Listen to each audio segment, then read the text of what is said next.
ଜଣେ ଭିକାରୀ ଭିକ ମାଗିଥିବା ଚାଉଳରେ ମୂର୍ତ୍ତି କାରିଗରର ଭାଗ୍ୟ ପରିବର୍ତ୍ତନ।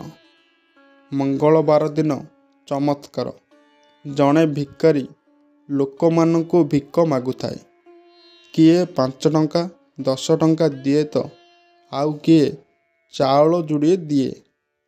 ବୟସ 60। ଭିକ ମାଗିବା ସମୟରେ ସନ୍ଧ୍ୟା ହୋଇଯାଏ। ରାତିରେ ପ୍ରତିଦିନ କାଳୀ ମନ୍ଦିର ବାଟ ଦେଇ ଭିକାରୀ ତା ଗାଁକୁ ଯାଇଥାଏ।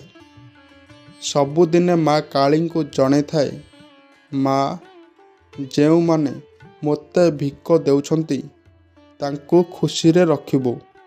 ମା, କେଉଁଦିନ ଅଭାବ ନ ହେଉ।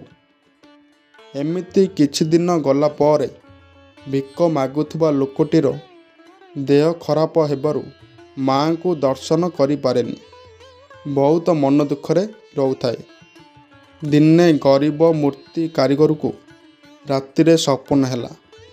ମା କାଳୀ ମମତାମୟୀ ରୂପରେ ଦର୍ଶନ ଦେଇ କହିଲେ, ମୋର ଜଣେ ଭକ୍ତର ଦେହ ଖରାପ ଅଛି।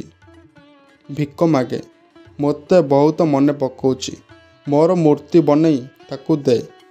ତାପରେ ମୂର୍ତ୍ତି କାରିଗର ନିଦ ଭାଙ୍ଗିଗଲା। ସକାଳୁ ଉଠି ମୂର୍ତ୍ତି ତିଆରି କରି ମୂର୍ତ୍ତିକୁ ହାତରେ ଧରି ଚାଲିଲା ଭିକାରୀକୁ ଖୋଜିବା ପାଇଁ। କିଛି ଲୋକଙ୍କୁ ପଚାରିବାରୁ ଲୋକମାନେ କହିଲେ, ଇଏ ହେଉଛି ଭିକାରୀ ବୁଢ଼ାର ଘର। ମା କାଳୀଙ୍କ ଭକ୍ତ। ମୂର୍ତ୍ତି କାରିଗର ବନେଇଥିବା ମା କାଳୀଙ୍କ ମୂର୍ତ୍ତିକୁ ନେଇ ଦେଲା। ଭିକାରୀ ଦେଖି ବହୁତ ଖୁସି ହେଲା। ଭାବ ବିହ୍ୱଳ ହୋଇ ଆଖିରୁ 2 ଟୋପା ଲୁହ ଝରି ଆସିଲା।